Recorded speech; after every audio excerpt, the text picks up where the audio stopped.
Well, greetings, everybody. I've got a rather different guest on today, a rather different angle on things, but following a basic theme, of course, as these things always do, politically. Um, Ann Duffield, a friend of mine, married, you might remember, the oldest might remember George Duffield, the great jockey of a few years ago, probably more than he'd care to remember, I suspect, bless him. Very good jockey. And of course, Anne up in North Yorkshire is a big wheel in North Yorkshire racing. And she was with me the other day. We were having a bit of lunch. She told me some stuff I didn't know anything about because I only really watched the Grand National and the Gold Cup. My vice is not gambling. My vice is classic cars and booze. But we've all got our own vices. And most politicians, of course, are rather a lot worse than that, so it would seem. So what I didn't know was that race enthusiasts are second only in number to professional football watchers, spectators. So it's a very, very big sport and very popular sport. And the past government, I use the word advisedly, has tried to suppress it because they are always trying to tell us what we can and can't do. And maybe I might make an observation of that in a minute or two. But I'm going to ask Anne to explain, because she knows all about this kind of stuff. Tell us all about it, Anne, and what's going on and what's the problem. Take it away. Well, thank you for having me on. Small cog rather than big wheel, I would say. But yeah, you're absolutely right. In terms of racing, that lots of people don't know this because they just have a small bet on the Grand National or whatever.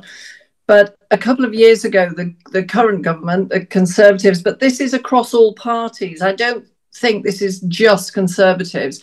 I think this is indicative of the big state, nanny state that we're living in. So I blame all parties rather than just one. But certainly Conservatives are in now, so it's in their court. But what they're doing is they're introducing affordability checks for punters, people who like to have a bet. And this is creeping through society in a very unsavory way. So, for example, they are anybody with a betting account. I don't have one, never have, but anyone with a betting account are being sent questionnaires asking some very searching questions about people's income, their status, their mortgage status, their pension, what they're worth, what their plans are they retired, how much their pension is worth, and so on, and how much their lives are costing them to run. And then in many cases, they're being told, well, your account limit is, for example, 500 quid a month, which might be peanuts to some people, or it might be more or less. But whatever it is, they're having it drastically reduced. They're being told, well, we think you can only afford 20 quid a month or whatever. So this is really angering people. There's lots of owners very upset, lots of trainers, lots of people in racing are really up in arms about this. And the government they said they were starting to listen, and then, of course, they call a general election. Now, at the moment, the rules that are in, I'm just checking this to make sure I get the statistics completely right. So at the moment, the Gambling Commission stats, since they brought in this regime, so this isn't rules for the bookmakers to enforce, but they are enforcing it. It's a regime where they ask all these questions. But since they've come into play, betting has lost about £900 million. So in racing, we put 4.1 billion, I think it is, a year into the government coffers. That's how much we raise. And 300 million of that, I believe, is in taxes. So, and you're right, we are the second biggest spectator sport behind football. And we rely on levy board money, which comes from, and media rights and so on. So it's all tied up. And what these affordability checks are going to do is greatly reduce the number of bets people have. People will start to go underground onto the black market, and we all know where that leads. Racing won't derive anything from that, but we'll all be left, as society, we'll be left with more problems than you care to imagine. It won't address the issue of anybody with a gambling addiction anyway. Income will fall significantly in racing, which means everything collapses and racing's in big trouble. Now, this is really fascinating. I just take back, especially for my subscribers who know me, banging on about Lord Salisbury, the greatest Conservative Prime Minister that we ever had back in the 1890s. And he was under great pressure from the temperance societies, to try and stop people drinking. And he made an observation which I rather love. And that is, he made the observation, he said, look, it is a free-born Englishman's right to get as drunk as he likes. It's nobody's business but his own. Now, I cannot for the life of me see what businesses can possibly be of government if you want to flutter. And as you rightly say, some people are addicted. Some people are addicted to alcohol. Some people are addicted to drugs. These things happen, and it's very sad. Yeah. However, you can't punish the whole population, and you can't reduce this kind of quite intrusive information, as I understand it, to give to a secondary source. No. It doesn't seem right to me. And also, the issue of gambling problems in racing is comparable to any gambling problems with the National Lottery. And they're not stopping the National Lottery. They just want to create a problem for horse racing. Yes, I noticed that was interesting because being a pension fund manager of yesteryear, it was interesting. They insisted legally or regulatory that you had to put all sorts of caveats when people signed up for a pension plan about, whether this was 4% and this was 5% and this might be not this one. There were reams of it, pages and pages. It was indecipherable when you bought a pension. Well, I couldn't understand when they brought in the lottery. You can buy a lottery where the chances of you actually winning anything significant are something like 9 million to 1, but that's not anywhere on the ticket that people buy, is it? And as you say, and it could be an addiction in a casino, it could be an addiction of any other form of gambling addiction. One would say, why pick on horse racing? And of course, as you say, and we notice this, people, politicians never seem to learn anything. Prohibition in the 1930s, in 1930s America, pushed booze underground and it institutionalized crime. And that institutionalized crime is still there. It hasn't changed. It's moved from booze to drugs.